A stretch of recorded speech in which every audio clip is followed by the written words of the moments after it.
What's up, boys? Today I'm going to be doing a quick video just how to go over a basic purchase and sale contract. The link to this contract is linked down below. It's going to be the first link in the description, or just contractflips.com. You just put in your information and you'll get an email with the contract and everything else included. And today I'm going to be running through how you actually fill this thing out, how to understand it, how to explain it to a seller, and how to make sure that you don't get these contracts just, ghosted when you actually send them out, and how to actually get them signed by a seller. First things first, you got to use a document signer to actually edit these contracts. I recommend PandaDoc or DocuSign. There's a million of them out there. Just use whatever's the easiest for you and whatever's the cheapest for you. Do some research. Honestly, really didn't do much research on it. I just use PandaDoc because it's very easy and it's fairly cheap. Doesn't really matter. It's like 20 bucks a month anyway. First things first, you need to know what this contract does and what the further instructions past this contract actually are. So this contract is literally just saying seller agrees to sell and the buyer agrees to buy. There is no transfer of deed. There is no, title transfer. There's nothing in this contract that would make the seller lose their property, because some sellers think that signing this contract makes them sign over the deed. Explain to them that it does not. It literally just locks in their intent to sell and locks in our intent to buy. From here, once you get this contract signed, you basically send it into escrow. You can order a title search and it gives you interest in the deal. You can't order a title search without the actual purchase and sale on the property. So just make sure you have something signed before you start marketing out the property and before you start opening title. You also don't want to get feed for a property you don't even have locked up.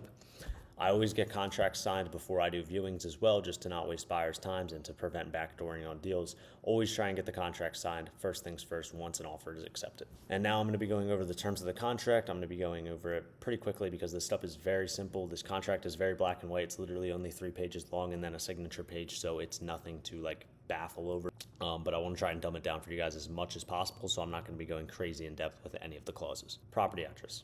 The address, so 123 Main Street. APN, you can find the APN on a site like propwire.com.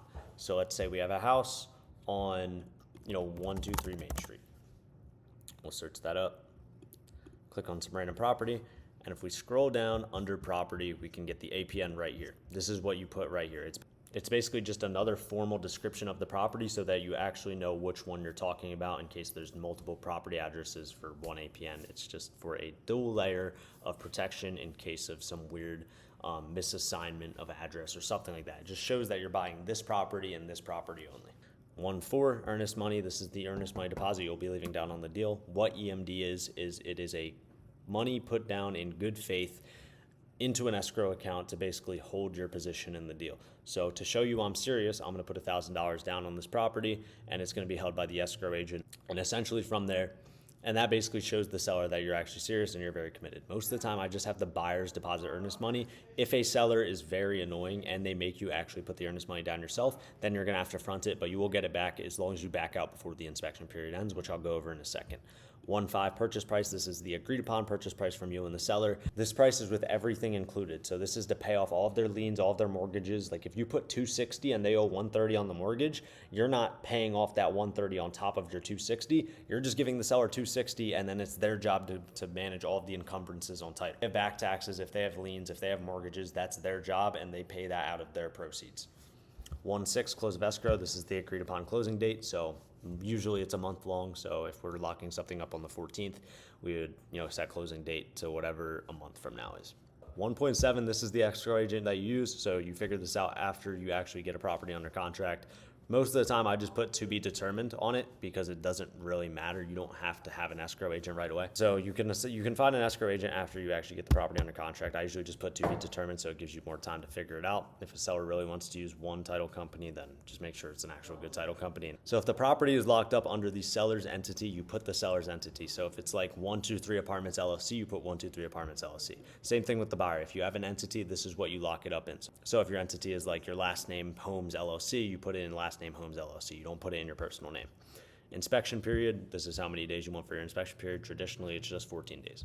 1.10, this outlines the closing cost that everyone's going to be paying. Most of the time, you just check box 100% for all of these. So 100% by buyer, 100% by buyer, 100% by buyer. This is to show the seller that we're going to be paying all the fees, and that's an incentive to work with us. 111 is basically just anything you want to outline to keep in the property. So if the seller has nice new appliances and you want to make sure that they keep those nice new appliances in the property, you write that down right here. Make sure you initial each page. That is what these two boxes are for. Number 2, purchase and sale of property. This basically says buyer agrees to buy, seller agrees to sell. 3, status of title. This basically shows that we only work with insured titles. If the title is not insurable, this is a breach of contract on the seller's end, and we are able to back out and be scot-free. We need to work with insured title policies. I don't really work with like quick claim deeds or try and wholesale any of that because it makes the reselling harder on the buyer's side. So we never really want to work with stuff like that. Number 4, inspection and access to property. This allows us to actually take a look at the property and send out buyers and have them have the right to actually view it. And then it also allows us to cancel the contract during the inspection period and return our earnest money deposit.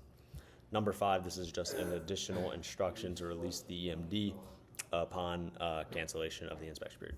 Number 6, this is just lead-based paint. This needs to be in every single purchase and sale contract. Number 7, this shows that we're purchasing the property as is. Number 8, this shows that we're going to be using a middleman to act as the escrow agent for the closing of the transaction. This also shows that any like real estate taxes or anything like that will be prorated, so the buyer will pay their half and the seller will pay their portion.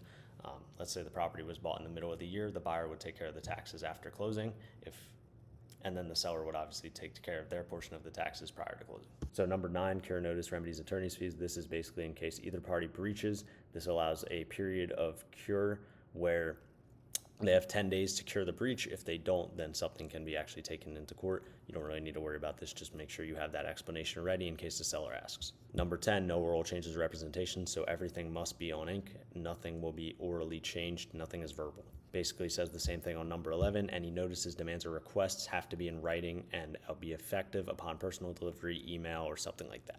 So here's miscellaneous. These are basically clauses. So 12.1 addendum. This basically shows that we can use an addendum to make a change to the contract. So if you need to change like the COE, we can use an addendum to make a change into the contract, but it needs to be signed by both seller and the buyer.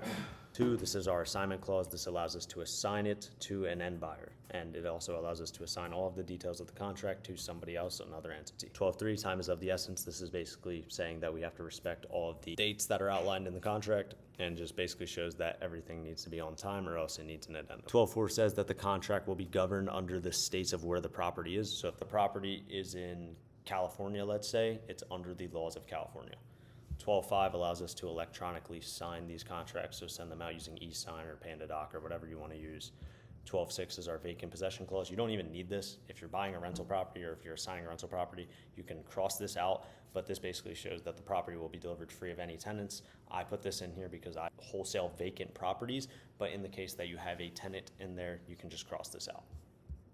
And then 12.7, this is also just to save our ass. This is a closing extension clause where it says the buyer has the right for any reason at all to extend the closing date by up to 14 days.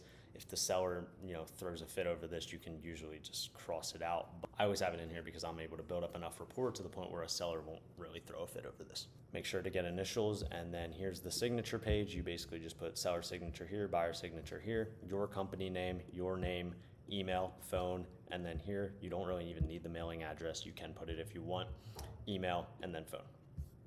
And that is basically it for the PSA. If you have any questions, leave them down below. Make sure to like, make sure to sub, and I'll see you guys in the next one. Peace.